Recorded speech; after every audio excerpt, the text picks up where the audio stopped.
Hey there, and welcome to the Business of Business podcast. Here we are two daughters and their dad, seeking to inspire and educate you to follow your dreams of being in business by teaching you the business of being in business. The good, the bad, the humor are all parts of our unique perspective as an entrepreneurial family.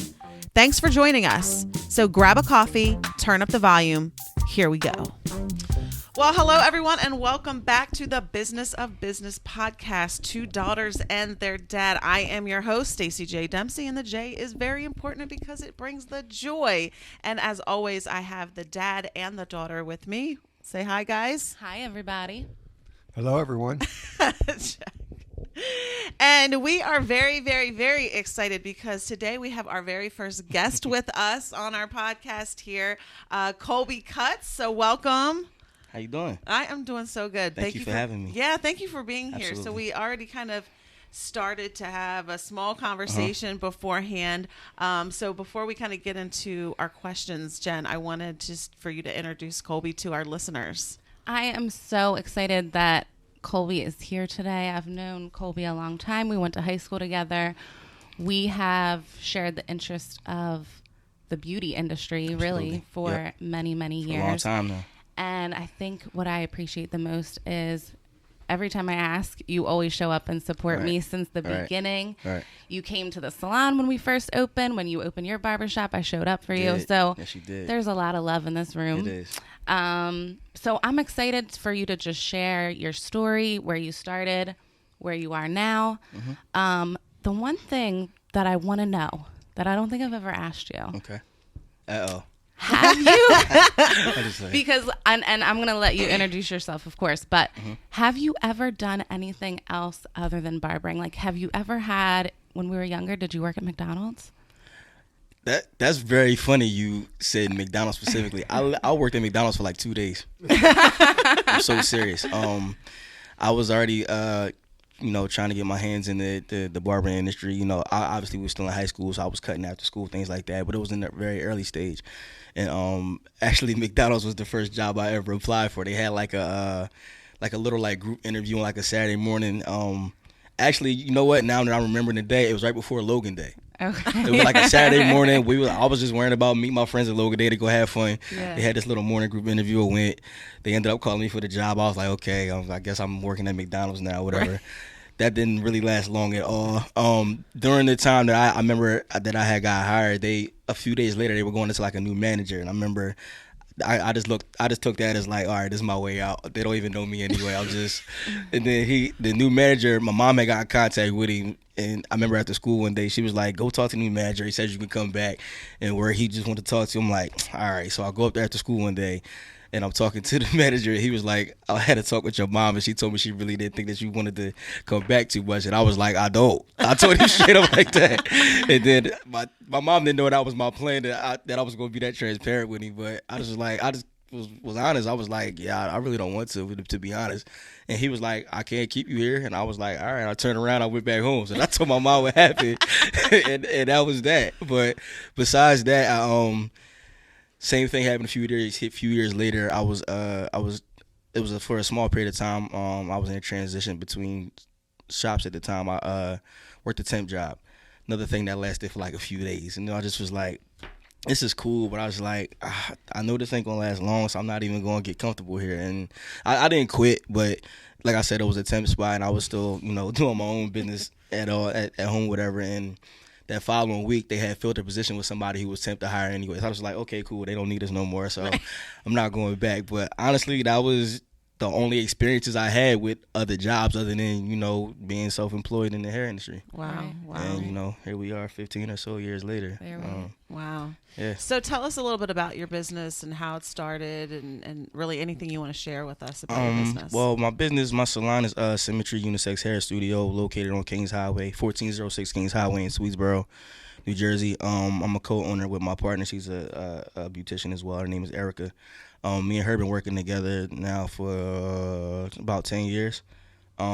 We opened the location that we're at now together 3 years ago. Really was 3 years ago, like last week. Wow. So, so it's family atmosphere. We all comfortable, get along great. We just have fun at work every day. We just similar to you guys, I'm sure. I see the camaraderie you and your staff always have. But, yeah.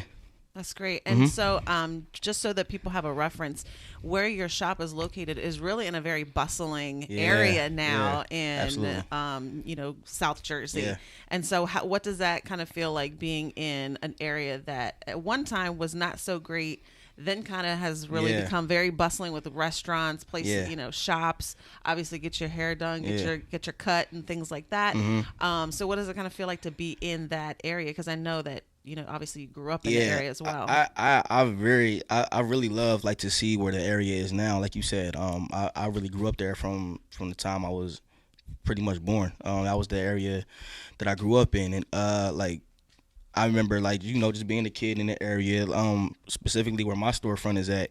There used to be a movie and video game rental place when I was growing up, Right. So I literally remember growing up riding my bike to go rent a video game in what is now my business, So it's that feeling of just seeing the area. So it's kind of like I can see, I guess it's kind of like my growth, just becoming an adult in the same area that I grew up in, and I see the increase of the area around. So it's kind of like I grew up with it. You know what I'm saying? Yeah. So it's good to see for sure. Good feeling, that's for sure. It's definitely good to see. That's awesome. Yep. So it sounds like from what you've already shared that you started cutting hair very young. Yes. Now, was that self-taught? Was there someone that you were already were you mentored by someone? It kind of was like a look and learn thing. I had a few people that I can say I drew early inspiration from, barbers that I had, when I was growing up. But it was something around that age that I really looked at and I was like, I think I can do that.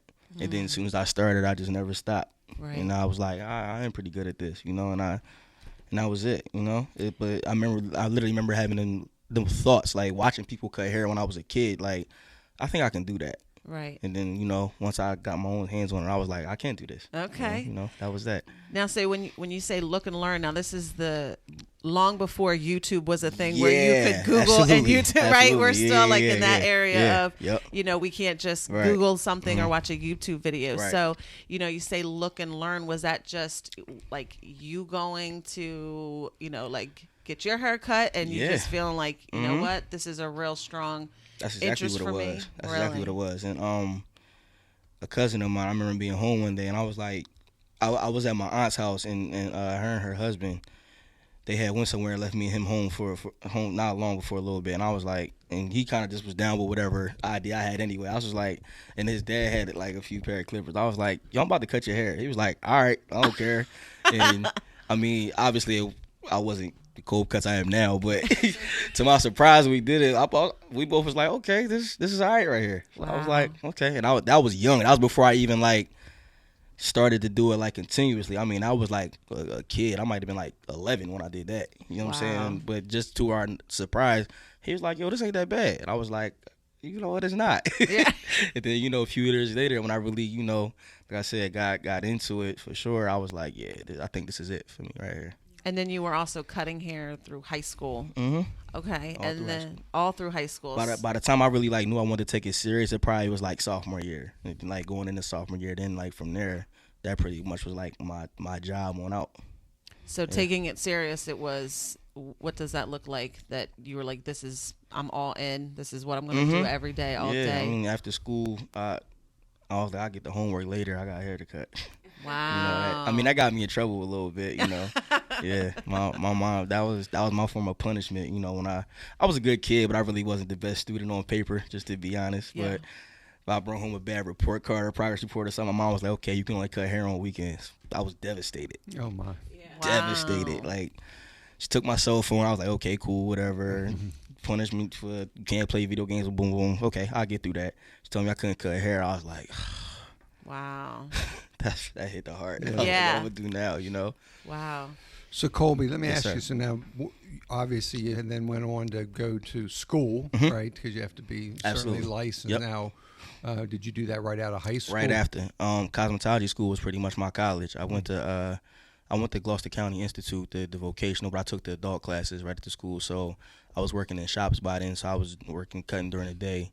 I was in the shop for a few days a week, and I still was cutting at home from time to time, but I was, doing that all during the day, and I was in class at night. So here's the question, because as you know, this podcast is around the business of Absolutely. business. So in your case, that business is barbering, Yes. Doing hair. So how much time was spent in your formal education on doing the business of? Let me see. When it comes to if you were to enroll in cosmetology school in New Jersey, just to be honest, I mean, they mention it, but it's not Right. I'm sure we all know that's probably an issue, and more than one avenues of learning a trade or any business. They should definitely be more specific with getting that into the brains of the actual beyond the talent. But so not to say that they did mention it at all, but not a lot. So there's definitely some. Just to be honest, it's some research you're gonna have to find out on your own. Going into those realms of business. Yeah, well, and that's what really is the purpose Right. of this. That's what we're here for. Right. Really what we find is, and I told you a little bit about my story. I mean, I was taught how to go out and sell insurance and get in front of people to do that. But then as you started to grow, I realized that, well, I need to hire people and do things if I'm going to continue to grow. So then here came the business side that nobody had really taught said me anything on. about. Yeah. Right. Yeah. And you can even find that you talk to someone who has an accounting firm, a law firm. Right, they right. teach them how to be an accountant. They teach them how to be a lawyer, but they don't teach them how to do the business of that. Right. So, I wasn't surprised at your answer. Yeah. So at what point did you feel like, okay, that I want to turn this into my own business? Right. Well, depending on the actual, I guess, trade or what your business is or what you're going into, it's your own from the beginning. But I mean, just to more so make it that,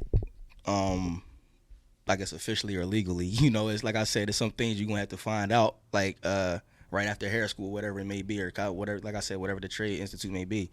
But if this happens to reach the ears of anybody going into business or anybody young or whatever, just making that new change, just don't put that stuff to the side. I will say that, once you lock and load on what your talent is or what you want to go forward with, definitely pay attention to the aspects of everything else that's going to have to go behind it. Don't try to sweep that under the rug and say, I'll deal with that later. Just deal with it all, from the forefront. And that's probably the best thing I could say, Well, let's go back to what you said there. So you have to take, so in your case, you were thinking about, even though you were working for someone else, in your mind, you were already working for yourself. Yeah. Is that what I'm hearing? I Yeah. guess you could say that. Right. So was that just in that moment that you say, okay, I'm working for myself, or ultimately I'm going to be working for myself? Or because I know Jennifer, for example, certainly communicating to her team that you're building something for yourself. It's under our brand. Absolutely. But you are building something for yourself. Is that kind of where you were at? Yeah, and I could probably kind of speak for me and Jim when it comes to this, and specifically in what we do. Outside of the literal, thinking of, okay, I'll work at, let's just take somebody that's, has a chair in my shop or in Jen's shop, whatever, no matter what the situation may be. I could say, okay, this is the building, this is the actual space I'm working in or whatever. Okay, it's a team effort, of course, but okay, I'm in somebody else's shop. But at the same time, the more and more you put into it is what you're going to read from it. So with that being in mind, you need to treat yourself as sure like your sole own business, because it's, like we want the work conditions to be good and all that. Like I said, we all going to work together, but we can lead you to the water, but we can't make you drink it. You know what I'm saying? Like, you're still going to have to do what you need to do on your own to make it that much better for you. So that definitely needs to play in the mindset no matter what, that, okay, this is me, this is mine, I'm going to take care of that. So you definitely have to have that mindset of that. I'm in my own business.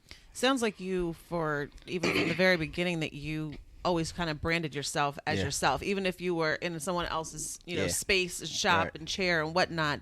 You were still, people were coming, my understanding from what Jen has shared, people were coming to you not because of the building you were in, but because of you and your talent and how you've branded yourself.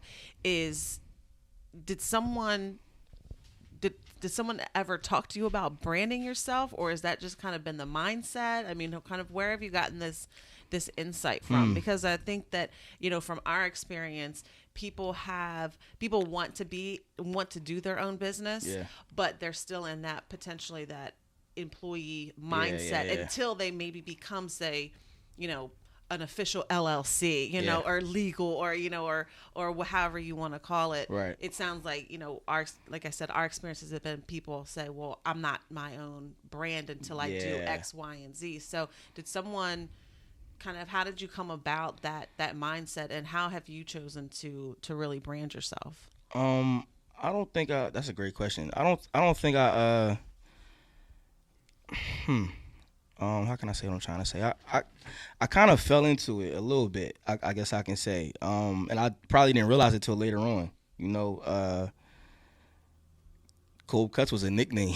You know what I'm saying? Well, I was going to say, I'm going to help you out here a little bit, because Please. Kolby, when we've talked about this in other podcasts, Kolby started with talent, right? Early on, you were like, okay, I'm passionate about this. I have the talent to do this. And then I think you just kind of evolved. Kolby Kutz was a nickname. Yeah. And now, Kolby Kutz is ringing bells in the streets, would you say, right? Like, everyone wants their hair cut by him. So when you say it fell into your lap, would you say, you didn't intentionally say, okay, I'm going to have a barbershop on the main strip in Swedesboro? Right. Was that a game plan for you? Or I mean, skies was the limit for sure. So I never put a cap on what I wanted to do in business. But when I say that I kind of like fell into the I guess self-branding lane, I say I think that ties into a lot of just who you are as a person. Before it even gets to the business. I mean, I'm not trying to lift myself or anything, pat myself on the back, but the brand wouldn't build itself on its own if people really didn't like me too much. Right. You know what I'm saying? And I think that's and especially when you're dealing with something like this that's such in a personal space. Somebody sits in my chair, we in a closed circle. If I'm going to Jen to get my hair done, she might be the best in Jersey or tri-state or wherever. Right. If people don't like her too much, they what I'm saying, they're not going to deal with her. Yeah. I don't care what service she's giving me. I don't want to be around her for the next hour. Right. You know what I'm saying? Right. And I think that has a lot to do with branding on its own. It's like when you see me, like when I see Jen, or when somebody sees me outside of what we do for a living, or what we might be known for, people still don't have a problem with talking to us, having a conversation with us, and want to know what's going on. And now that's just an interaction on another level. And I think that's a big part of self-branding. Right. You're totally downplaying. You people see you outside the barbershop and they're fangirling out, right? No, like, I saw Kolby outside of the barbershop because he works 50, 60 hours a week, right? So let me just ask you this. If you could give a piece of advice to any entrepreneur, not just in our industry, someone that wants to go into business for themselves, what would that piece of advice be? For somebody that wants to go in business for themselves, I would definitely say, it might be a few things I would say. I would definitely start with just know that it's going to take a lot of labor and a lot of hours. Don't think because you're self-employed now that's going to be easier than any other 9 to 5 or anything else. Right. It's going to take more. It's going to take probably double or triple that, to be honest. Right. And don't try to take, because people like to say, oh, you self-employed, you can make your own schedule, you can do this and that. Okay, but you don't understand, to be able to do that, what I had to do. You know what I'm saying? Right. I might travel sometimes. Somebody, oh, you always on vacation, this and that. That's not the case here. Y'all don't, if I put up one pic because I'm somewhere enjoying myself, you don't know, like you said, we work 50, 60 hours a week. You don't know what I just did the past 4 or 5 days straight. Right. You know had what I'm to saying? work 7 days to get a couple days right, off, right, exactly. So I would definitely say just know and be aware that this is not easy at all, and it's going to be harder, than a lot of people think. Yeah. I want to go back to this fangirling it. I don't know what she's talking about. Yeah. I want that. I don't know if I want that. See, well, so do I. I'm not. So, But so this is the thing from our perspective, right? So Jack does have fangirls, right? He just doesn't know that's called fangirling. He has the clients that have been, with him for a long time, and daughters. That's who's definitely fangirls, right? Right. Fangirl. Right. But he has the the clients he's had for a long time that when they come in they go, "Oh, Jack, you never aged, Jack. You look so, Staci, your dad looks so good. Wow, he stays lean." Wow. And I'm looking at this 75-year-old woman like, now listen, lady. Right. I get it. You like him, okay? Absolutely. I like him too. Let's move on. Let's talk business. So yeah, that's great advice. I mean, I think you're absolutely dead on when it comes to starting anything that's meaningful. I think there is that they underestimate. I always say, Kolby, they see our front door when they should be looking at our back door, right? Right. And that's absolutely. I think is what is important for people to understand. I would even use the word grueling at times, to run your business. I mean, again, it's a good grueling because you're investing in yourself, and ultimately there's going to be a payoff for that. Yeah. But that was good counsel because, like I said, I think people really do underestimate it takes. You should look at the back door, the front door. I might have to use that. It's going to be his next I might have to use caption that, on his Instagram post. I'll make sure I quote you on that. Yeah. That's right. I like it. Yes, so I have two more questions for Kolby. So what's been, we talked about obviously challenges and grueling, as Jack said at times. So what do you feel has been your biggest success so far? What do you feel the most proud of right now? What I feel the most proud of, I mean, this might sound very general or cliche, but I'm literally just proud that I still get to walk into my own business with and share with people I love, and we have fun doing it day in and day out. You know what I'm saying? That's enough for me. Yeah. It doesn't have to be glitz and glamoury for me, honestly. That's right. I get to do something that I'm still passionate for, and I've met a lot of great people along the way, and people come in the door happy, and I get to increase it. You know what I'm saying? I keep good people around me.